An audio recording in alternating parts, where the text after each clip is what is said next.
Nakapagtala na naman ng kasaysayan ang Pilipinas matapos nitong makasungkit ng title sa Guinness World Record para sa pinakamalaking display ng water lanterns. Isinagawa ito sa Lumina Water Lantern and Music Festival sa The Lakeshore, Pampanga, kung saan sabay-sabay na pinalutang ang higit 11,000 water lanterns sa isang 12 na hektaryang lawa. Gumawa ng makapagpigil-hiningang tanawin ang mga parol na gawa sa papel at nilagyan ng may lit na LED lights habang nagliwanag ang mga ito sa tubig ng mahigit 5 minuto. Dumalo rin sa nasabing pagdiriwang si Mexico Pampanga Mayor Ruding Santos Gonzales kasama ang iba pang mga opisyal mula sa lokal na pamahalaan at Department of Tourism. Ayon kay Mayor Gonzales, dagdag karangalan raw ito sa mayamang tradisyon ng Pampanga sa paggawa ng mga parol, kabilang ang mga kilalang Giant Lantern Festival.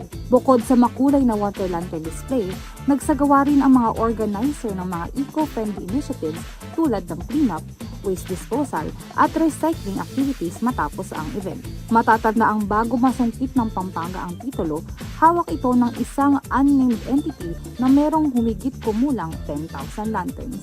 Para sa DZRH TV, ito si Mika Ariar, una sa Pilipinas, una sa Pilipino.